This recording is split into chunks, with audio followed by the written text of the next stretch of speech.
Welcome everyone to a journey back in time. Today we're stepping through the massive stone gates of medieval castles, those towering fortresses that symbolize power, mystery, and glory. When you think of a castle, what comes to mind? Lavish feasts with goblets of wine, valiant knights in shining armor, or perhaps a princess gazing dreamily from a tower window. But what if I told you that behind those stone walls lies a completely different reality? A world steeped in stench, darkness, and daily struggles for survival. From mighty lords to humble servants, life in a medieval castle was nothing like the fairy tales or Hollywood blockbusters. In this video, we're uncovering the truth about medieval castles, exploring stories of survival, inequality, and the astonishing resilience of the human spirit. Buckle up, because this journey will take you through the brightest and darkest corners of history. Don't forget to hit subscribe, give us a thumbs up, and drop a comment. Could you survive a single day in a medieval castle? Let's dive into the world of stone walls.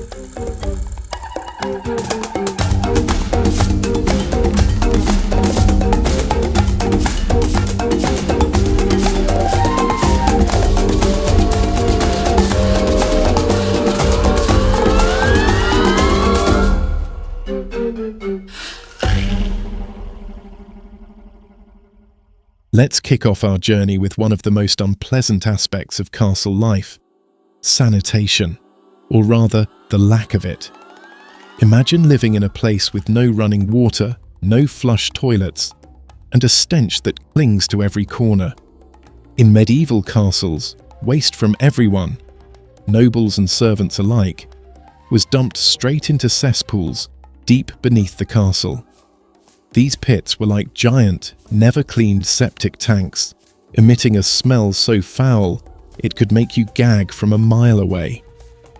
Going to the bathroom was a public affair you'd rather forget. Castle latrines were often just long wooden benches with holes cut into them, set in an open room. You'd sit there doing your business, while the person next to you might be chatting about the weather or grumbling about their workload. No curtains, no doors, just you, your co-workers, and the curious glances of anyone passing by. When you were done, everything dropped into the cesspool below, and if you accidentally dropped something, like a ring or a key, well, good luck retrieving it from that pit of horrors. The stench wasn't just from cesspools. Without plumbing, bathing was a luxury reserved for the wealthy. Lords and ladies might bathe in large wooden tubs, with servants hauling hot water to their chambers, but even they only bathed a few times a year. Servants. They were lucky to bathe once a season. The result was a castle filled with the odours of unwashed bodies, spoiled food, and piles of garbage rotting in the courtyard. To cope, people spread fragrant herbs, reeds or lavender across the floors, hoping to mask the smell. But when it was time to clean, they faced a nightmare. Beneath the rushes lay a treasure trove of grease, chicken bones, breadcrumbs, and even dog and cat droppings. It was like lifting the rug in a college dorm after a year of neglect, but 100 times worse.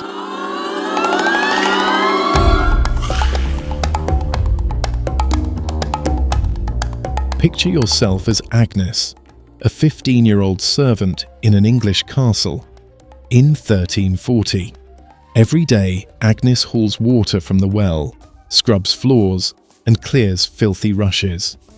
One day, she accidentally spills dirty water on the lady of the castle's dress. Her punishment? Kneeling on the cold stone floor all night, surrounded by the stench of a nearby cesspool. Agnes shivers but carries on with her duties the next morning. Her story reveals how poor sanitation didn't just make life uncomfortable, it shaped medieval society. Without clean water, diseases like the Black Death of 1347 spread rapidly, killing millions. After the Roman Empire's fall, Europe lost advanced sewer systems, and water from wells or rivers was often tainted by cesspools. Bathing required immense labour, heating water, moving tubs, so only nobles could afford it regularly. Medieval texts show people valued cleanliness, but infrastructure lagged behind. Just imagining life in that stench makes me cringe. Public latrines, no baths for months, breathing that air, no thanks. Yet I'm amazed at how they adapted, using herbs and prayers to cope. Compared to today, where we turn on a faucet for clean water, castles remind us to cherish modern conveniences. Could you stomach the smell of a medieval castle?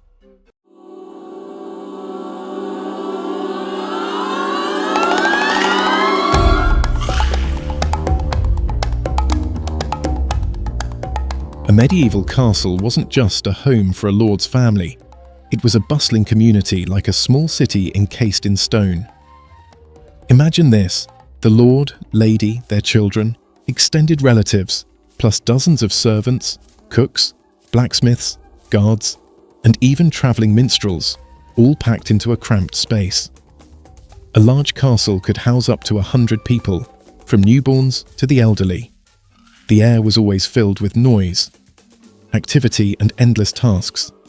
The lord's family lived in the best rooms, cosy spaces with roaring fireplaces, small windows letting in light, and thick tapestries to keep out the cold.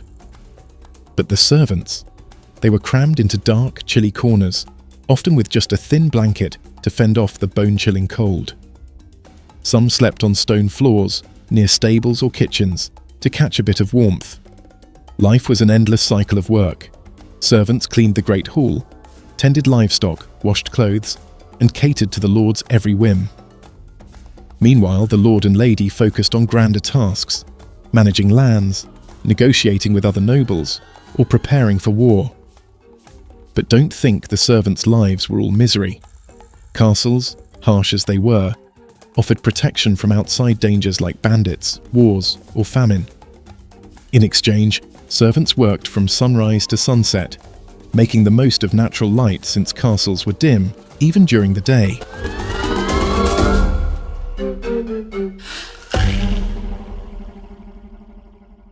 Meet Elena, a 16-year-old servant in an English castle in 1350.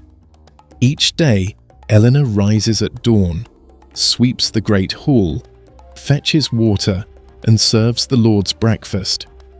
One day she accidentally breaks a precious ceramic jug while cleaning. Her punishment? Standing in the freezing courtyard all night without a cloak or food. Elena shivers but resumes work at sunrise. Her story highlights the castle community as a microcosm of the feudal system. Lords held absolute power, but relied on servants. Servants needed lords for shelter and safety. A typical 13th century castle housed 50 to 100 people, with children working early, tending horses or weaving. This interdependence was like a complex machine, but the inequality was stark. Lords lived in luxury, servants struggled to survive. It reminds me of modern society.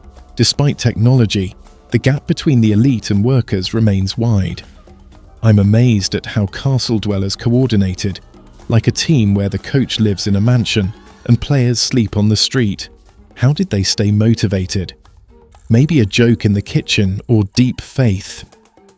Elena's resilience makes me appreciate today's unsung workers who keep society running. If you lived in a castle, would you be a lord? A servant?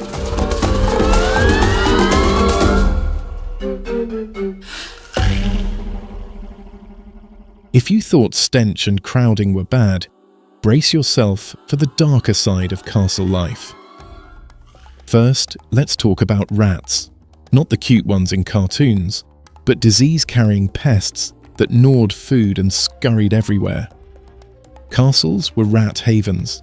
No traps, no pesticides, just free rein from the pantry to the bedrooms. Medieval people feared rats, not just for their destruction, but because they carried the Black Death.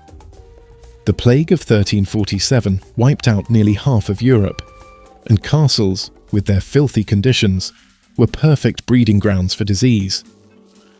Rats weren't just a natural threat. In the castle's dungeons, they became tools of torture. Dungeons weren't mere jails. They were chambers of horror where criminals, political enemies, or anyone who annoyed the Lord faced brutal punishments. One gruesome method involved placing a cage of starving rats on a prisoner's stomach, letting them chew through flesh. Medieval folks believed such agony cleansed sins, a concept alien to us but part of their justice system. To cope with these terrors, rats, disease, dungeons, people turned to ale.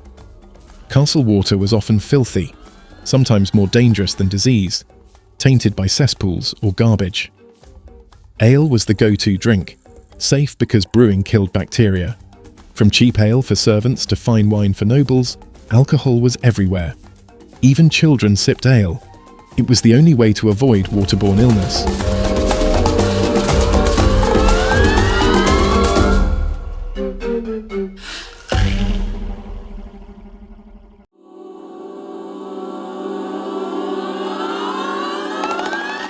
Imagine you're Peter, a 20-year-old guard in a French castle in 1348. Your job is to watch the main gate, but one night, you accidentally let a prisoner escape.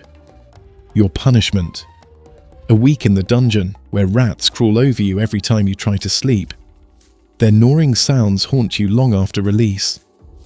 Peter's story shows that the castle's dark side spared no one, not even guards. Rats, dungeons, and ale painted a society on edge. The Black Death, spread by fleas on rats, wasn't just a health crisis. It fueled fear and belief in divine punishment. Torture, though barbaric, was legal, with rat cages used to extract confessions. Ale wasn't just a drink. It was an escape from harsh reality. I'm stunned at how they faced such horrors. Rats everywhere. Screams from dungeons. Only ale for comfort.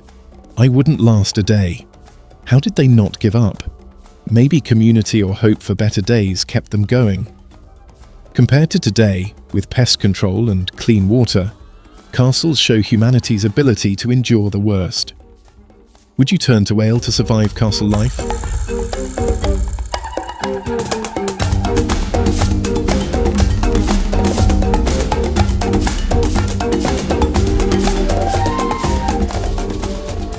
Castles weren't only about survival. They were stages for grand events, from lavish feasts to solemn prayers. Let's start with the Great Hall, the heart of every castle. Here feasts happened almost weekly, with tables laden with roasted meats, fresh fruits, and sparkling wine. Nobles dressed in dazzling finery sat at the head, laughing and toasting. Servants? They stood in the shadows, carrying heavy trays and eating simple fare like bean stew or bread at the hall's dim end. Seating wasn't random, it mirrored status, with the Lord at the centre and servants nearly invisible. The chapel was another cornerstone, where everyone gathered each morning for prayer. These chapels were stunning, with vibrant stained glass and saintly statues. But even in this sacred space, hierarchy ruled. Nobles sat in an upper balcony, looking down on servants kneeling on the cold stone floor.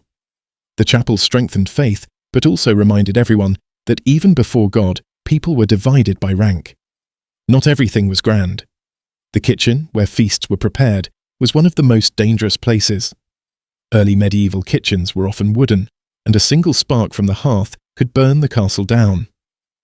Later, stone kitchens with large fireplaces reduced the risk, but danger lingered. Cooks worked under pressure, perfecting dishes while ensuring the castle didn't turn to ash.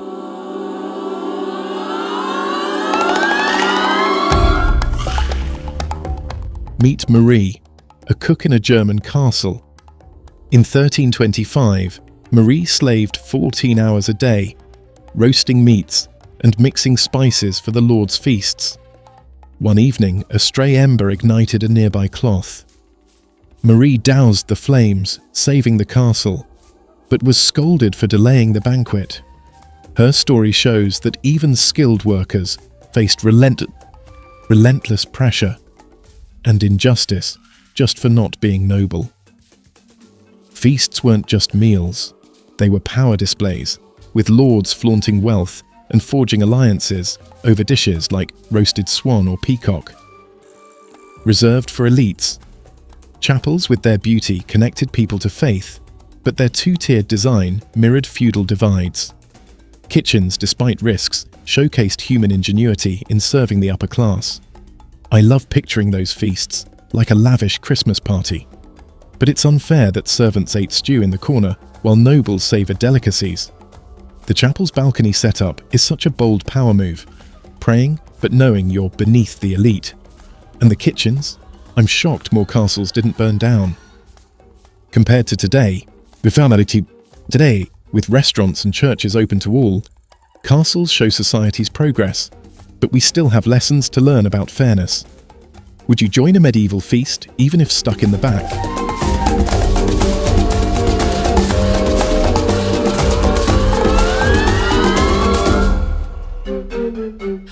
So, what do we take away from life in medieval castles? It's a story of inequality. Lords and ladies had wine, fireplaces, and power, while servants faced rats, cold, and endless toil.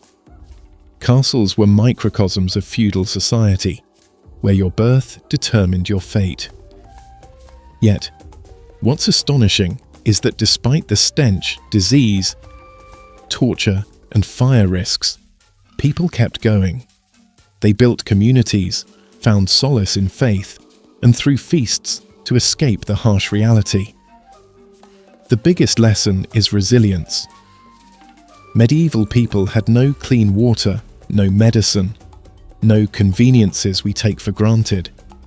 Yet they persevered, laying the foundation for our modern world. Castles also remind us that inequality persists, not as lords and servants, but as gaps in wealth, education, or opportunity. Think about it. If you lived in a medieval castle, who would you be? A powerful lord making life or death decisions, or a quiet servant keeping the castle running?